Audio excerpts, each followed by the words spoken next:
Latest updates ఎప్పటికప్పుడు పొందడానికి big TV WhatsApp channel follow అవ్వండి. లింక్ డిస్క్రిప్షన్ లో ఉంది. తాను గెలవకపోయినా పర్లేదు, కానీ తన ప్రత్యర్థిని మాత్రం ఓడించాలని కంకణం కట్టుకున్నారు ఆ మాజీ ఎమ్మెల్యే. మొత్తానికి ఆయన అనుకున్నట్లే ఓట్లు చీల్చగలిగి పరోక్షంగా ప్రత్యర్థి ఓటమికి కారణమయ్యారు. ఇక ఇప్పుడు అధికారంలో ఉన్న కూటమి వైపు తొంగి చూస్తున్నారు ఆ ఎమ్మెల్యే. ఆయన చేరికకు అడ్డుగా ఉన్న మరో కీలక నేత ఎవరు? భవిష్యత్తు విషయంలో డైలామాలో పడ్డ ఆ ఎమ్మెల్యే ఎవరు? ఆ స్టోరీ ఏంటో వాచ్ ది స్టోరీ.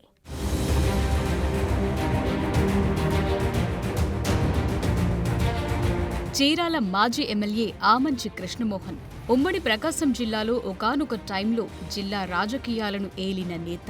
కానీ ఇప్పుడు ఆయన రాజకీయ భవితవ్యం అగమ్యగోచరంగా మారింది. చీరాల సెగ్మెంట్లోని వేటపాలెం జెడ్పీటీసీ సభ్యుడిగా గెలిచి తన రాజకీయ ప్రస్థానం ప్రారంభించిన ఆమంచి 2009లో కాంగ్రెస్ అభ్యర్థిగా చీరాల నుంచి పోటీ చేసి తొలిసారి అసెంబ్లీలో అడుగుపెట్టారు. ఆ తర్వాత 2014లో నవోదయం పార్టీ అభ్యర్థిగా ఆటో గుర్తుపై రెండోసారి పోటీ చేసి చీరాలలో తిరిగి విజయం సాధించారు. తరువాత టీడీపీలో చేరిన ఆయన మంత్రి పదవి ఆశించి అది దక్కకపోవడంతో గత ఎన్నికల ముందు వైసీపీ నీడకు చేరారు.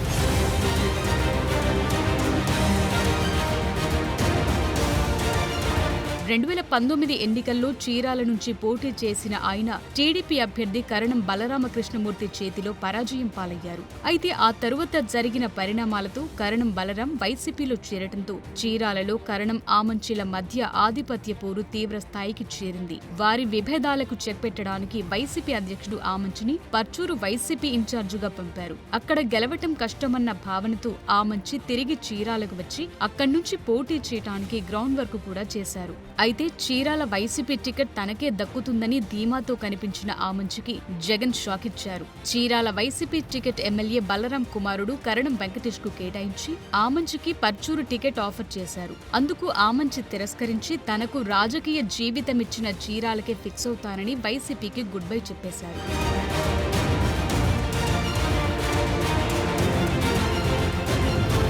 ఇక గత అసెంబ్లీ ఎన్నికలకు ముందు వైఎస్ షర్మిల సమక్షంలో కాంగ్రెస్లో చేరారు ఆమంచి కృష్ణమోహన్. తన ప్రత్యర్థిని ఓడిస్తానని చెప్పి మరీ చేసి చూపించారు ఆమంచి. చీరాల నుంచి కాంగ్రెస్ తరపున పోటీ చేసిన ఆయన 40,000 ఓట్లు సాధించారు. వైసీపీ తరపున పోటీ చేసిన కరణం వెంకటేష్ ఓట్లు చేల్చడంలోనూ ఆయన ఓటమిలోనూ ఆమంచి చాలా కీలక పాత్రే పోషించారు. మొత్తానికి తాను అనుకున్న గోల్ అయితే రీచ్ అయిన ఆమంచి ప్రస్తుతం కాంగ్రెస్ పార్టీలో కీలకంగా ఉన్న అంత సంతృప్తిగా ఫీల్ కావటం లేదట.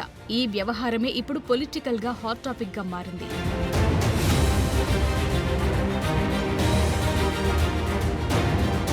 ఆమంచి కృష్ణమోహన్ జనసేన పార్టీలో చేరేందుకు ఆసక్తి చూపిస్తున్నారని చర్చ జరుగుతోంది. ఇప్పటికే జనసేన పార్టీ వర్గాలతో సైతం ఆయన సంప్రదింపులు జరిపినట్లు టాక్ నడుస్తోంది. గతంలో కూడా తాను పవన్ కళ్యాణ్ పై చేసిన విమర్శలు వైసీపీ అధిష్టానం సూచిస్తేనే మాట్లాడినట్టు పలు వేదికల్లో ఓపెన్ గానే వ్యాఖ్యానించారు. ఎలక్షన్ కి ముందు కూడా ఆయన జనసేనలో చేరుతారని జోరుగా ప్రచారం జరిగింది. దాంతో మళ్లీ ఆమంచి జనసేనలో జాయినింగ్ అంటూ వాదనలు వినిపిస్తున్నాయి.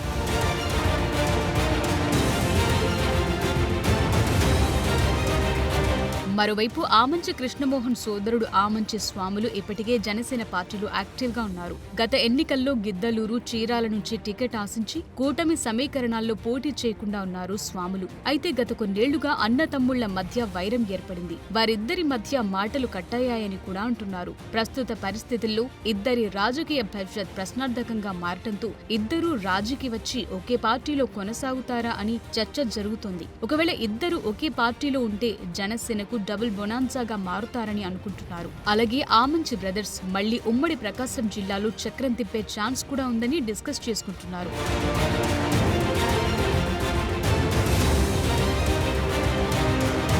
అయితే ఆమంచి కృష్ణమోహన్ కు మాజీ మంత్రి బాలినేనికి మధ్య పచ్చగడ్డి వేస్తే భగ్గుమనేలా వ్యవహారముందని చెప్తున్నారు. బాలినేని శ్రీనివాస్ రెడ్డి కొద్ది కాలం క్రితమే జనసేన పార్టీలో జాయిన్ అయ్యారు. మరి ఈ పరిస్థితుల్లో కృష్ణమోహన్ జనసేనలోకి రావటాన్ని బాలినేని అడ్డుకుంటారని కూడా టాక్ నడుస్తోంది. సంక్రాంతి తరువాత జనసేనలో చేరేందుకు ఆమంచి భావిస్తున్నారట. ఇటు పవన్ కళ్యాణ్ నుంచి కూడా ప్రస్తుతానికి ఎటువంటి సిగ్నల్స్ రాలేదని, ఆ చర్చల్లో ఆమంచి కృష్ణమోహన్ ఉన్నారని ప్రచారం జరుగుతోంది.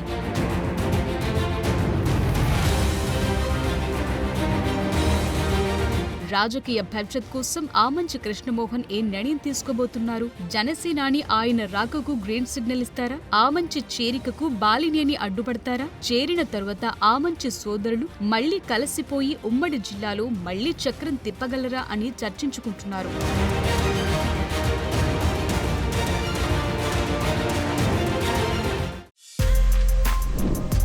For more videos like this, subscribe Big TV channel.